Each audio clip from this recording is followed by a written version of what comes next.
So, first of all, I would like to welcome you to the Phase One Elite Podcast. And today, if this is your first time tuning in, it's great timing because this is Season 3, Episode 1. So this is our first episode of this new season that we're bringing a lot of information, versatile information, a little bit of everything. So today, we're going to hit the ground running, and we're taking it to a level that most people don't want to go. We're going to go right into it in episode number 1. So I'm going to let this gentleman to my right introduce himself, but I want to start by saying this is about becoming or being a spiritual athlete. How do you connect the spiritual side of the world, of your universe, to the athlete performance side? And parents especially, this is your episode. This is the episode I want you to tune into.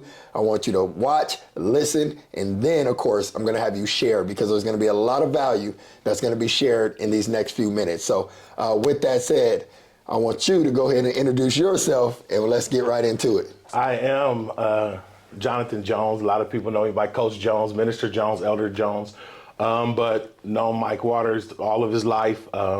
Full circle. I was his coach in high school, full circle. He's turned around and been my health coach, put a lot of help helping me, with my nephews and basically getting me involved more so with the healthy side of life. But I've been an ordained elder for about 3 years now, ordained minister for going on 11 years. And that's under the leadership of Bishop Danny Wooten and Pastor Daniel Holmes. Glad to be here. Awesome. Glad to be able to share some of this information. A lot of it, it just has to do with my experience and how things come to me and how I look at things in prayer and in meditation. Awesome. Love it. And this is what I will say before we dive in to the title of today's episode, because I want him to share that title so that way we can just go ahead and run. So I want to lay some groundwork. For as far back as I can remember, he was my coach my freshman year of high school, which we did go undefeated for those that are wondering. And I did score a whole bunch of touchdowns. I won't say how many, but a lot.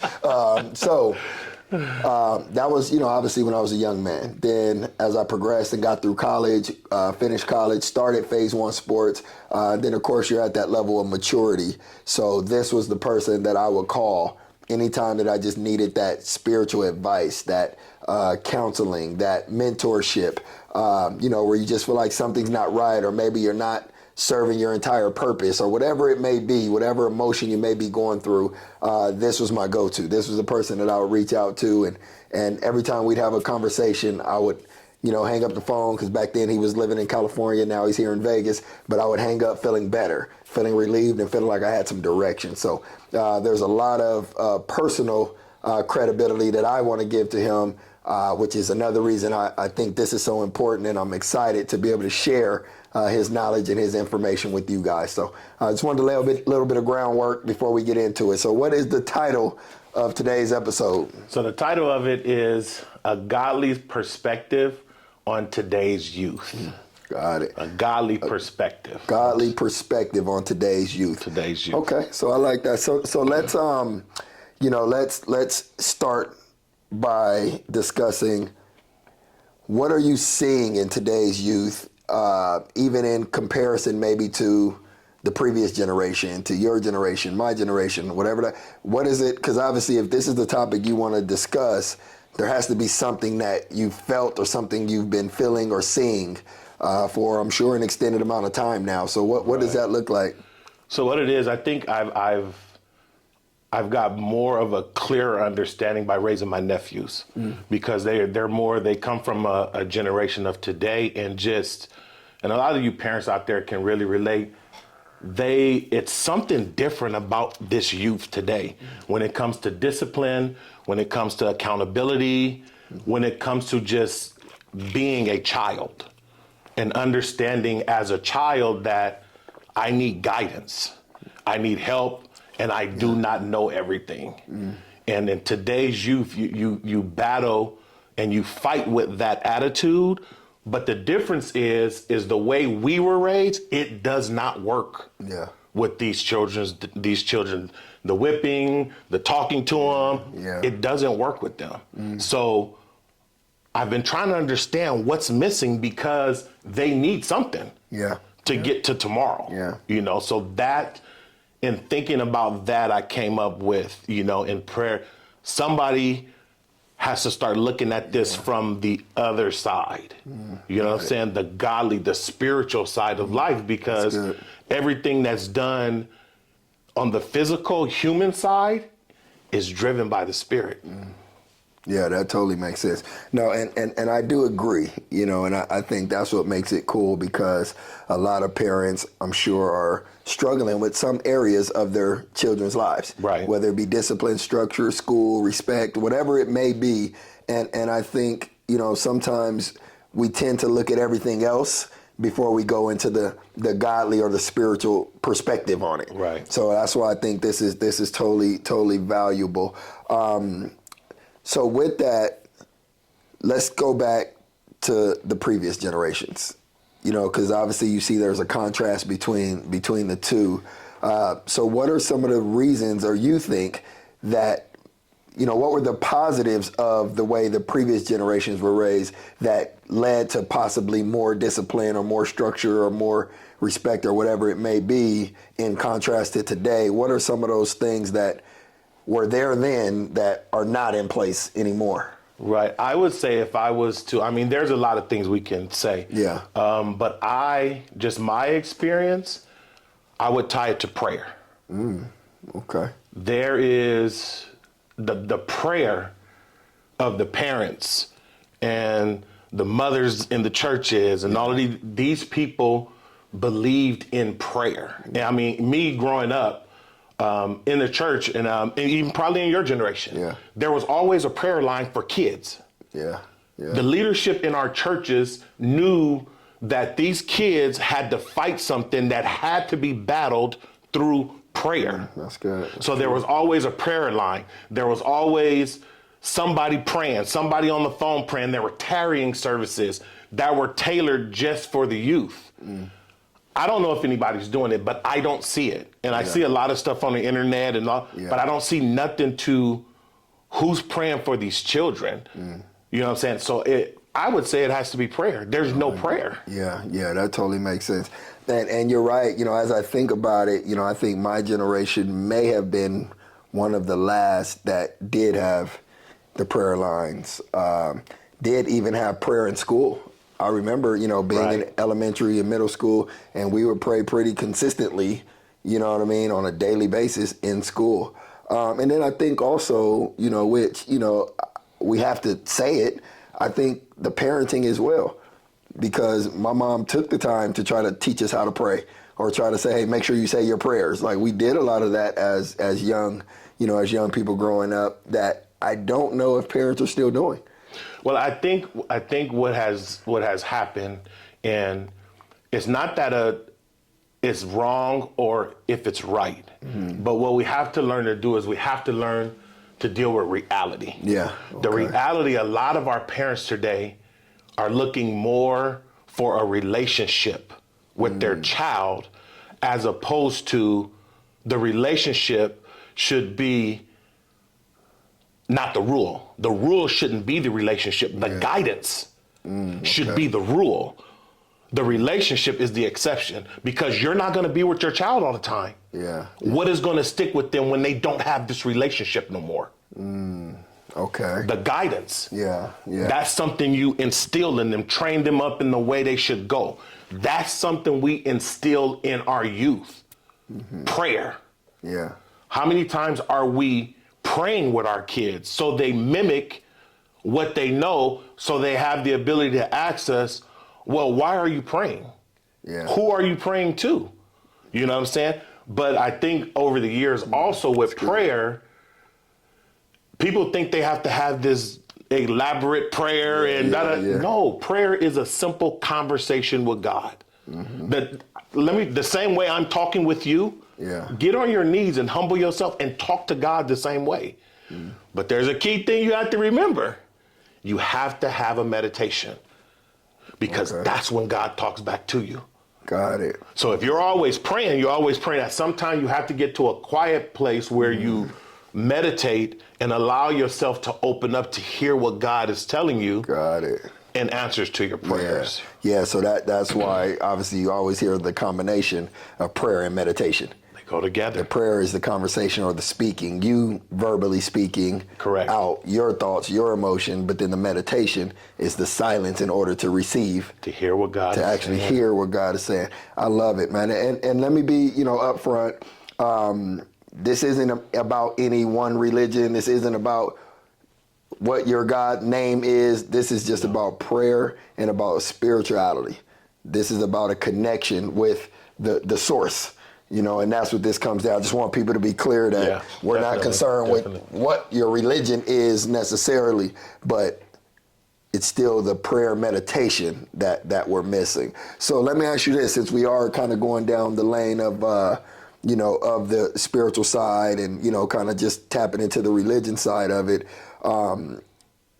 what do you think, what kind of impact is this having on our current generation and the next generations going forward, being that our youth do seem to be a little bit distracted or a little less disciplined and structured in comparison?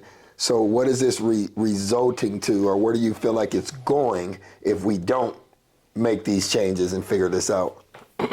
I think, I think honestly, and I just want to just lay a little bit of groundwork. I think what people, mainly spiritual people, are not realizing that the enemy has launched a strategic attack on our youth. Okay. And the reason why I say that is because look at it from this aspect. You and I have had spiritual relationships, spiritual encounters, physical life experiences. Okay. So we're a little more alert, a little more aware to how the enemy moves. Yeah. The youth is not. So the attack is, let's get them now. If I can get them at even 5 and 6 years old, when can you recall, Mike, having to worry about your 5-year-old child getting shot at elementary school? Never. A 5-year-old getting shot in elementary school. Yeah. This is what we're dealing with. Yeah. One of the richest, if not the richest nation in the world, cannot have milk for babies. A disease that strategically attacked the youth right after the COVID. It was that respiratory disease that was attacking the youth. Yeah. Yeah. A strategic attack from the enemy, because the enemy looks at it from this aspect, and this is how I see it. If he gets the youth today, if I can get them today, I get them tomorrow, there is no future. They don't get to be my age. They don't get to be you. You got to say that again. Say that again. I think, we got to slow down a little bit. Just say that one part again. So we have to hear that. I think the enemy's attack on the youth today, if he gets them today, in 2020, let's say 2020, if he starts in 2020 to get them, he locks up the future, because they are the future.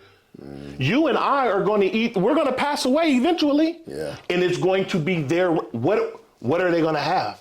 They're not going to have prayer. Yeah. Because no one's teaching it to them. So what is going to sustain them?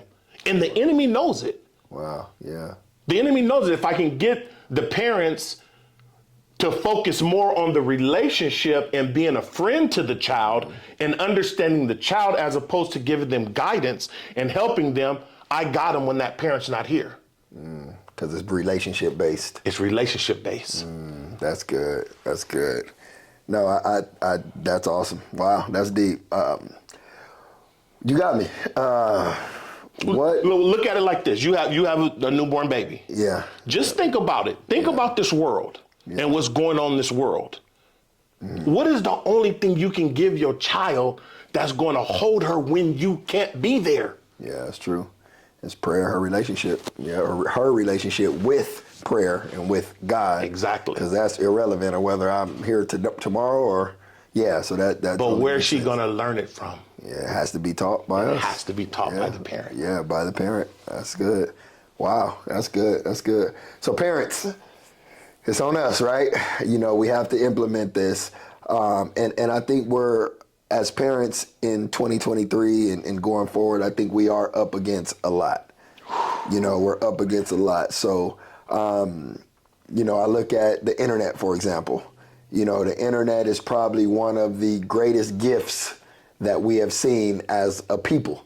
The ability to be able to communicate daily, to be able to, connect with people all over the world. I think there's obviously a lot of positive to that.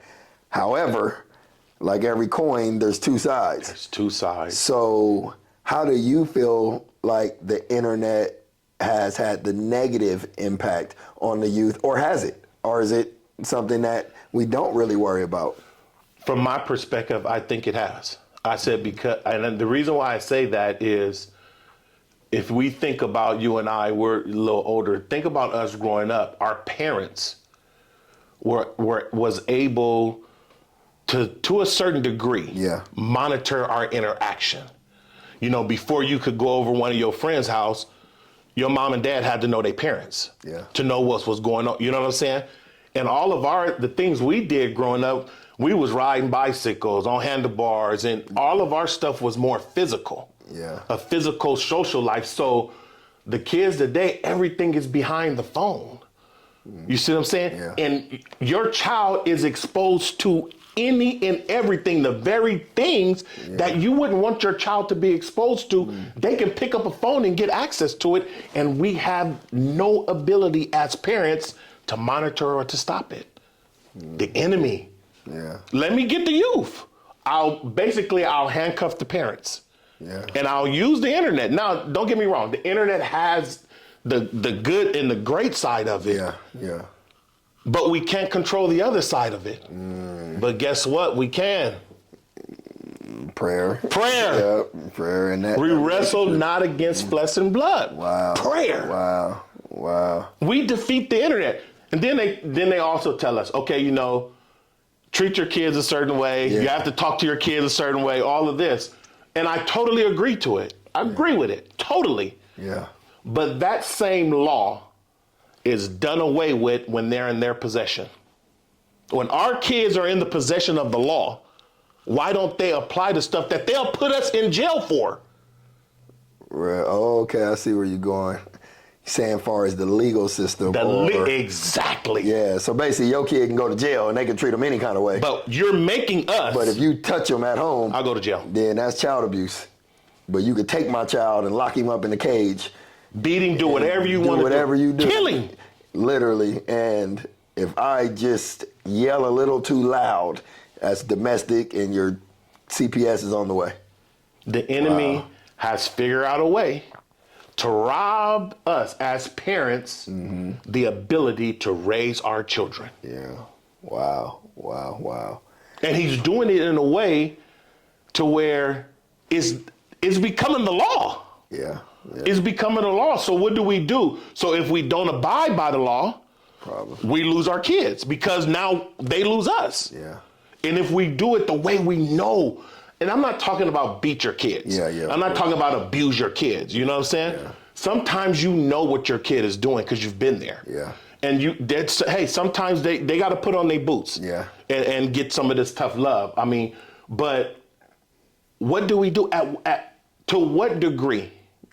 To what degree do we sacrifice our youth to obey the law? Wow. That's good. But again, the law can't stop you from praying. Fact. The law can't stop you from teaching your child how to pray. But the power of the Holy Spirit will keep your child. When the attack of the enemy through the internet comes. And that's why I have such a strong feeling it's prayer, man. It's prayer. Our kids are living uncovered and unprotected. So do you feel like, because I hear your messaging of prayer being the source or the priority. Before, I feel like the answer would have been church. So why is the answer prayer today when I feel like a previous answer would have been church? You know what I mean? Is it what's the difference, or why is it prayer for what you feel could be the strategy? I feel it's prayer because The unfortunate thing about church is the confidentiality and the protection. The presence of sin has robbed that out of a lot of churches. So now you run into situations to, how do you trust the church with your kids? Because of what has happened and what has propelled, and how nobody's perfect. Let's make sure we understand this. Nobody's perfect, and everybody is going to go through things. Yeah. But when you're in a position of leadership, especially in a church, people look to you for just certain things and for you to conduct yourself a certain way. Yeah. And sometimes when the unfortunate thing is sometimes when that happens, we as people don't have the ability to forgive. Yeah. And we don't have the ability to restore them in love through prayer. Yeah, gotcha. Yep. We withdraw. Yeah, yeah. And then at the same time we withdraw, that same, let's say, leadership, we talk about it in front of our kids. So now what does that develop with the kid? Yeah. Now they develop a mindset, not against leadership, against church. Against actual church. Against church. Not against the people, not against the person, but against the system of the church as a whole. Exactly. Wow, that's good. Not because everybody's doing something wrong. Yeah. Is the enemy has a very slick way of getting in. Yeah. And soaring all of this discord. Yeah. And think about it. The enemy also knows that we can't be with our kids all the time. Yeah. Fact. They're going to be around someone else. All it takes is the enemy to move the right person at the wrong time. And now we have a battle on our hand because there's no prayer. There's nobody assigning or asking or submitting or pleading to God, hey, assign an angel to watch over my baby while they're out of my care. Yeah. And even when in my care, nobody is teaching this child, hey, listen, when trouble comes, call on God. Yeah. You know what I'm saying? Call on God. Because think about it. If something goes wrong with your car, you don't take it to the doctor. You got a Chevy Camaro. You ain't going to take your car to the Dodge dealer. Yeah. You're going to take it to the Chevy dealer who made the car. Yeah. We're made by God. Yep. When there's a problem with us, we need to go to the manufacturer. I love it. Go see him. No, that's good. I think that's very, very powerful. And it makes sense. I see where, church, because, I attend church, and as I'm sure a lot of people do. But like you said, it's really the prayer and the connection, the relationship with God that's more valuable, even more valuable than the church as a structure or as a building. So I think that was an important one to catch, because even if you are taking your kid to church or making your kid go to church, if they don't have that relationship, then is church really as beneficial as you think? It's just a building they're going to. You see what I'm saying? Until they get that relationship, now they understand they're going there to further or deepen the relationship that they already have, not going there for, just expecting change. Yeah, exactly. Without the relationship. They have to understand, like you said, you have to have a relationship. Yeah. Because you're not in church every day, all day. Yeah. You know what I'm saying? Church has its place. Most people go to church on Sunday. Most people go to, Bible study, or, they do different things they have in church. But at the end of the day, when you come out of the church, the actual building, what do you have to fight now? Yeah, that makes sense. That prayer, that relationship, that connection. that connectionship you have with God keeps you until you can get to the fueling station again, which is the next time you come to church and you give up your worship. Yeah. Now God refills you. Got it. But you still continue throughout the week, throughout the day, through every second, every opportunity you get, you humble a prayer to God. See, I don't want people to mix up that you have to, at this time, 5 o'clock in the morning, I'm going to pray. That's fine. Yeah. But you can also pray at 6:30 while you're driving. Yeah. You can also pray at 12:30 while you're eating your lunch. Yeah. Yep. You see what I'm saying? Yeah. We should always pray and not faint, is what the scripture said. Always pray. Always talk to God, because the more you talk to God, the more you stay in God's ear, the more he recognizes who you are. How do you build a relationship with somebody if you never spend any time with them? Fact. That's good. That we can do on a human level. Yeah. How do you build a relationship with your fiance if you've never spent no time with her? It wouldn't happen. It can't happen. And how do we expect God to do something for us if we're not spending no time with him? No, that's good. That's good. So earlier you talked briefly about a lot of this coming from when you raising your nephews the last few years, and I'm sure there's a lot of similarity, I guess, for lack of a better word.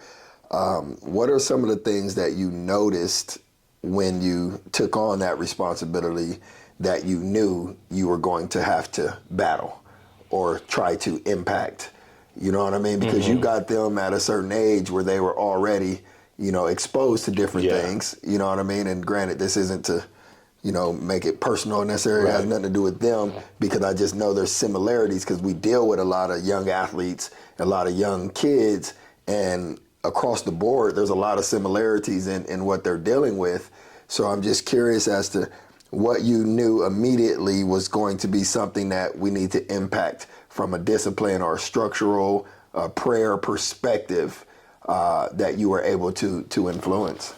I think it's the prayer, the spiritual and the prayer, because I got them at a young age and they had already developed this, the thing that's very common nowadays with our youth is this entitlement, as if they don't have to do nothing but can get everything.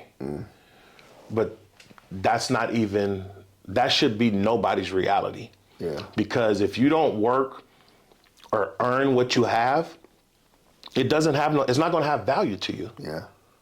It's not going to have value to you. And with my nephews, they needed a strong male influence in their life. You know what I'm saying? To deal with what they have to deal with today. Yeah. It is so, and it took me 5 years into raising them. Oh, wow. To understand that the way I was doing it is all wrong for today's youth. For today's youth, because even me, I'm gonna use myself as the example. When they first came with me, we were always praying on our knees and in the church and all of that. But because I got disappointed in the choices that they started making, it made me choose to move a different way and extract the prayer out. Me, myself. Oh, wow. Because I think a lot of times as parents, we want our kids to make the right choice. Yeah. Yep. So by them making the wrong choice, it activates that negative in us. You see what I'm saying? And it puts us in a sense of protection, defense mode for our children. Yeah. Because we don't want nothing to happen to them. We don't, you know what I'm saying? Not understanding, wait a minute, my nephews was not exposed to all of my uncles and cousins in the village that we talk about. These kids don't have it today. Yeah, that's true. Yeah. But they can still have prayer. You see what I'm saying? And I had to learn that just within the last few years, is that even me dealing with the kids, because I get frustrated and upset because some of the stuff these kids do, man, it's just like, do you not understand I'd be in a wheelchair if you did that, But in understanding that it doesn't work with today's youth, they don't respond to that. Yeah. And that the key thing is, if we're going to help them, and if we're going to have something in the future, we have to figure out, how are we going to get through to them?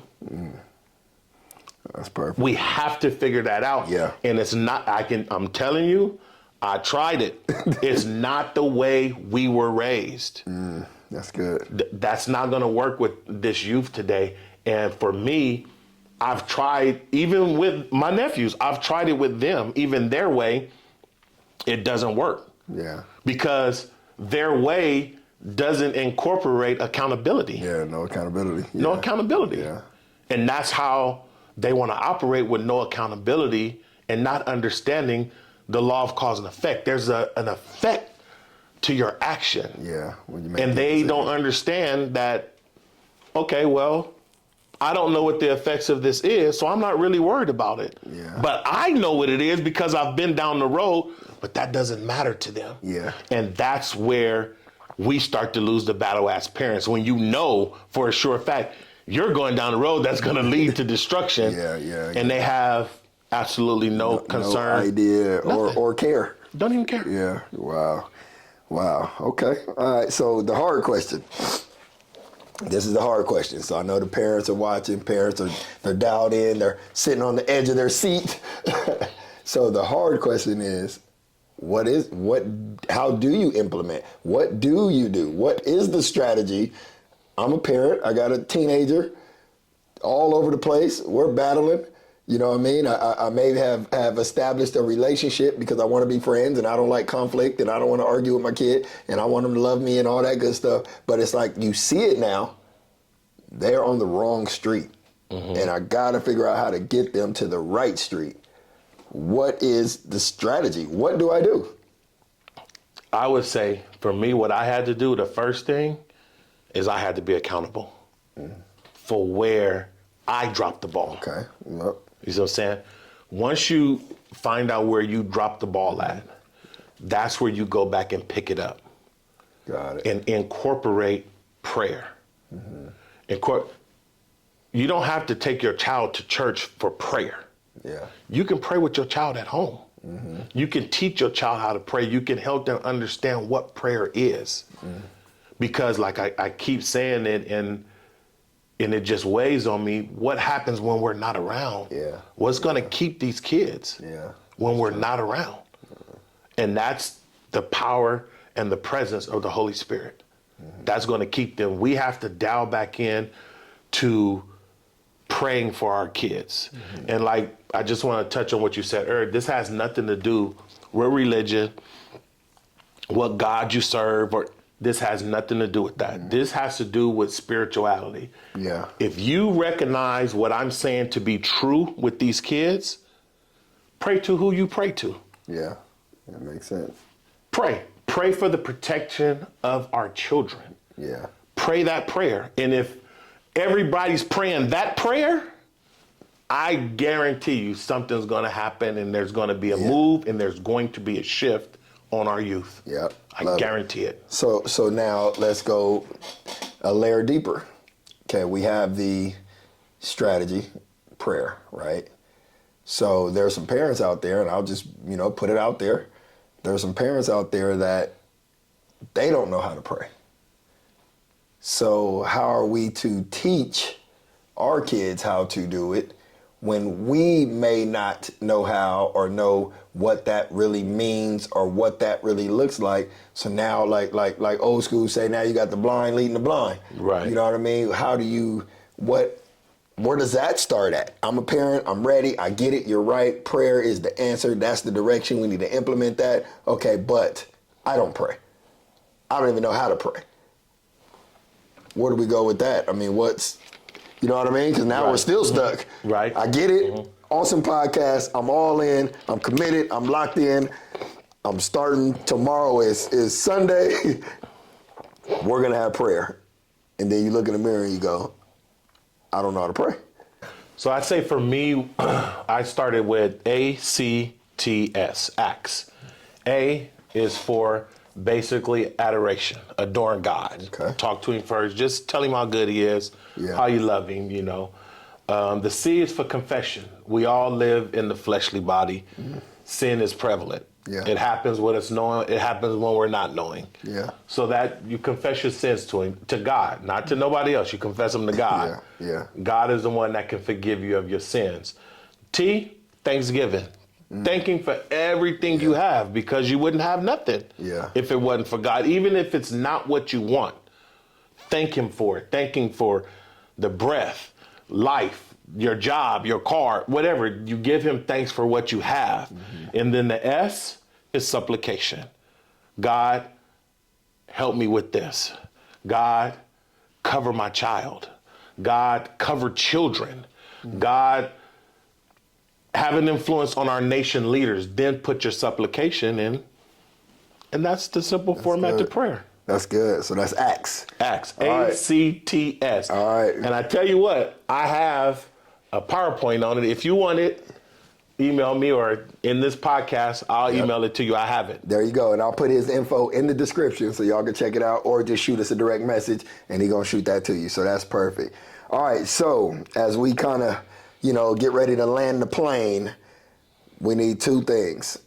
I need to hear what you feel like the direction is that we are currently going, and what this looks like in the next 5, 10, 15, 20 years. And then secondly, the direction that we can go if we implement prayer and really start to be conscious of where we're at and where we're going. So currently, I just think we're at a position of stagnant.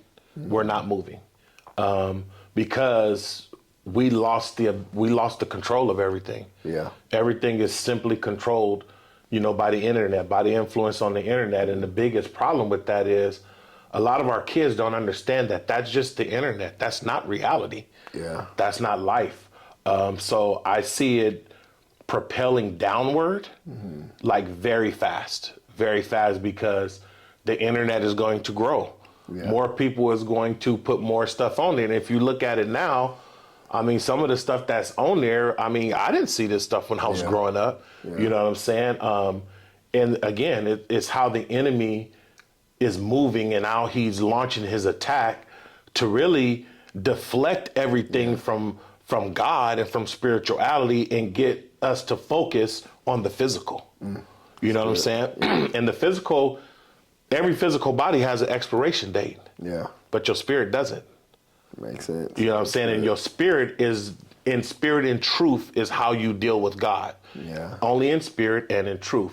The direction we could go with prayer, I see it all changing because now we are all on one accord because we are basically petitioning God to have his will. And it's not his will. The Bible says that he came that we have life and have it more abundantly. Yeah. So when we activate prayer, then we activate the move of God. You see what I'm saying? And I notice nowadays that everything else is the go-to. Like our kids, if they're dealing with bipolar, the go-to is the medicine. Yeah, yeah. Why can't the prayer be go-to and the medicine be the exception? Yeah. There's nothing wrong with medicine. It's good, but we've made it the go-to. Yeah, yeah. Why can't? Because I remember in church, they prayed. Kids got healed. Yeah. You know what I'm saying? Demons came out of kids by prayer. Yeah. You see what I'm saying? So I think the more we come together as spiritual people and pray, especially for our kids, because they're in trouble without prayer. They are in trouble.